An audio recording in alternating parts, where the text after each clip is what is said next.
हर रात मुझे ऐसा महसूस होता था जैसे कोई मेरे कमरे में आता है, पर जब भी मैं आंखें खोलती वहां सिवाय मेरे कोई नहीं होता। ये सब बहुत अजीब और डरावना था। मैं यह बात किसी से कह भी नहीं सकती थी। अगर बताती भी तो सब मुझे ही दोषी ठहराते। ताने मारते इन्हीं ख्यालों में उलझी हुई मैं एक शाम किचन में चाय बना रही थी। तब मेरी नंद साक्षी ने आवाज लगाई, भाभी चाय बन गई। मैंने कहा हाँ बन गई है, तुम जाओ मैं लेकर आती हूँ। लेकिन उसने मना किया, कहा भाभी माँ के लिए चाय मैं ले जाती हूँ, आप भैया को दे आओ। उन्होंने कहा है वो कमरे में ही चाय पिएंगे। केशव मेरा देवर था।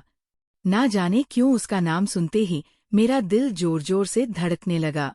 मैं समझ नहीं पाती थी कि जब भी मैं उसके सामने जाती हूँ तो मेरे मन में अजीब सी घबराहट होती है। मैंने कहा साक्षी तुम अपने भैया को चाय दे आओ, मैं माँ को देती हूँ। पर उसने फिर से रोक लिया। कहने लगी भाभी भैया ने आपको ही बुलाया है, उन्हें आपसे कुछ जरूरी बात करनी है। अब बच्ची से क्या बहस करती। चुपचाप चाय की ट्रे उसे पकड़ा दी और दूसरी ट्रे ने केशव के लिए चाय लेकर उसके कमरे की ओर बढ़ी। दरवाजा खटखटाते हुए मैंने पूछा, केशव तुम अंदर हो? अंदर से आवाज आई, हाँ अंदर आ जाए। मैं कभी उसके कमरे में ऐसे नहीं जाती थी। मैंने उसकी चाय टेबल पर रख दी और उससे नजरें चुराने लगी, पर उसने मुझे घूरना शुरू कर दिया था। उसकी नजरें मुझे बेचैन कर देती थी। मैंने जल्दी से दुपट्टा सीने पर ठीक करते हुए पूछा, तुम्हें मुझसे कुछ काम था? साक्षी बता रही थी। उसने कहा, आप बस काम के लिए ही मेरे कमरे में आती है, कभी यूं ही भी आ जाया कीजिए। मैंने उसकी बात अनसुनी कर दी। कुछ बोलती भी तो क्या, वो घर का लाडला था।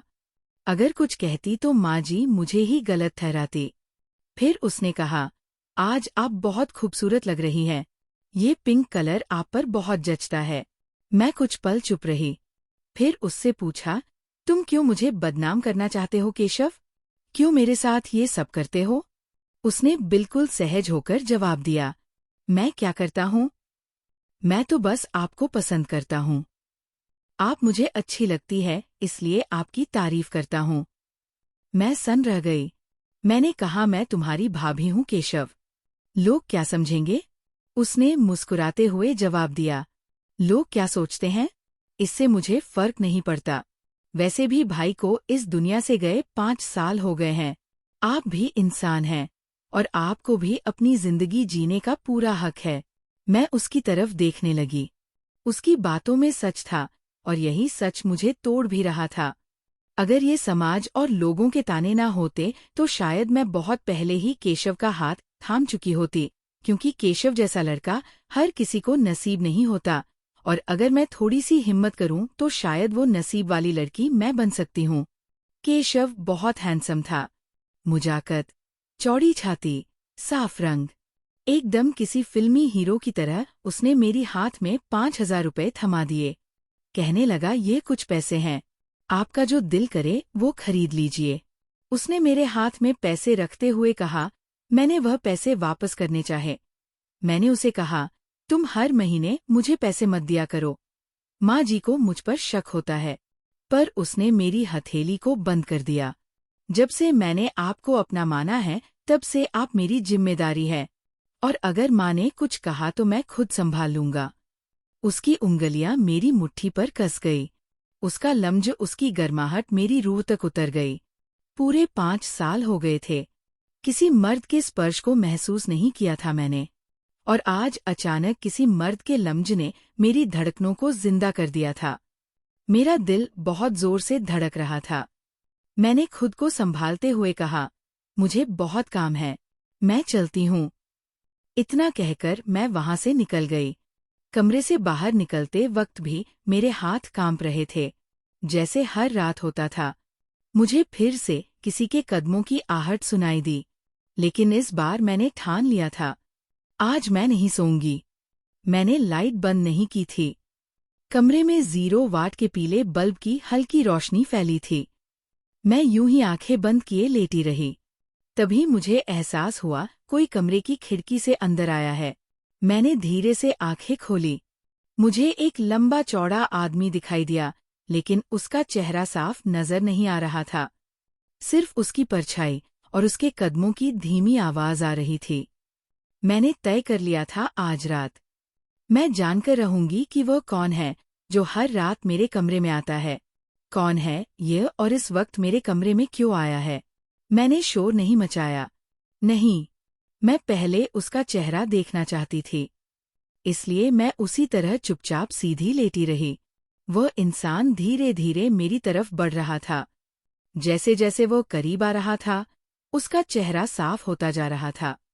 और फिर वो मेरे बैग के बिल्कुल पास आकर बैठ गया। मैंने हल्की सी आंखें खोली तो सामने केशव था। मैं हैरान रह गई। मतलब हर रोज रात को मेरे कमरे में आने वाला शख्स मेरा देवर केशव था। एक पल को तो मेरी रूह कांप गई, पर जब चेहरा पहचाना तो थोड़ा चैन मिला। कम से कम कोई अजनबी तो नहीं था। लेकिन फिर भी सवाल तो वही थे। हर रात वह मेरे कमरे में क्यों आता था? मैं फिर भी चुप रही। मैं जानना चाहती थी कि वह करता क्या है। केशव मेरे इतने करीब बैठ गया कि मुझे उसकी सांसें महसूस हो रही थी। वो मेरी तरफ देख रहा था। मुझे याद है जब उसने पहली बार मुझे देखा था तो उसकी आंखों में कुछ अलग ही था। लेकिन तब मेरा रिश्ता उसके भाई से तय हो चुका था। फिर शादी के 1 महीने बाद ही मेरा पति एक सड़क हादसे में चल बसा। उसी दिन शायद केशव ने फैसला कर लिया था कि अब वो मुझसे शादी करेगा। पिछले 5 सालों से वह कभी इशारों में कभी बातों में मुझे मनाने की कोशिश करता रहा। हर रोज मेरे सामने अपने दिल की बातें रखता था और अब तो पिछले 2 महीनों से जैसे उसे मेरी आदत लग गई थी। रात में वह चुपचाप मेरे कमरे में आ जाता, बैठकर मुझे देखता रहता। कभी मेरे हाथ को, कभी मेरे बालों को, कभी मेरे चेहरे को छूकर अपनी बेचैनी मेंता, और आज उसने हाथ बढ़ाकर मेरे होठों को छू लिया। बस अब मैं चुप नहीं रह सकी। मैंने झट से आंखें खोल दी। मेरी आंखें खुलते ही वो घबरा गया। उसने अपना हाथ पीछे कर लिया। मैंने कहा, केशव तुम क्या कर रहे थे? मैंने फौरन उठकर सीधा सवाल किया। वो गड़बड़ा गया। कुछ नहीं। झूठ मत बोलो। तुम हर रात मेरे कमरे में क्यों आते हो? मैंने उसकी आंखों में आंखें डालकर पूछा। उसने धीमे लहजे में कहा, आपको देखने आता हूँ। मैं अब आपके बिना नहीं रह सकता। मुझे आपसे शादी करनी है। अनिका प्लीज मुझसे शादी कर लो। उसने मेरा हाथ थाम लिया। उसकी आंखों में प्यार और एक जुनून था। केशव तुम ये क्या कह रहे हो? अगर माँ ने हमें साथ देख लिया तो बहुत बुरा होगा। वो तो मुझे घर से निकाल देंगी। मैं कहाँ जाऊंगी केशव? मैंने घबराहट से उसका हाथ झटकते हुए कहा। पर केशव तस से मस नहीं हुआ। उसने कहा, मैं माँ से खुद बात करूंगा। आप बस हाँ कर दो मुझसे शादी करने के लिए। अगर मना माए तो मैं आपको अलग घर में रख लूंगा। प्लीज हाँ कह दो। अब ये दूरी मुझसे बर्दाश्त नहीं होती। मुझे आपका साथ चाहिए। उसकी बातों ने मुझे हैरान कर दिया। मुझे उम्मीद नहीं थी कि वह इस वक्त मुझसे ऐसी बातें करेगा। वो मेरी तारीफ करने लगा। मैंने घबराकर दरवाजे की ओर देखा। वह बंद था तो थोड़ा सुकून मिला। केशव तुम यहाँ से चले जाओ। तुम इस वक्त बहक रहे हो। हम सुबह बात करेंगे। मैंने हिम्मत जुटाकर कहा, क्योंकि अब मुझे केशव से डर लगने लगा था। शायद वह अपनी हदें पार करने लगा था। पर वह नहीं माना। नहीं, आप पहले मुझसे वादा करें। क्या आप मुझसे शादी करेगी? उसकी आंखों में जिद थी। पागलपन था। मैंने बहुत ही दबे शब्दों में अपनी मर्जी बता दी। अगर माँ जी मान गई तो समझो मेरी तरफ से भी हाँ। उस पल मेरी भी आंखों में नमी थी, क्योंकि कहीं ना कहीं मुझे भी केशव का साथ अच्छा लगने लगा था।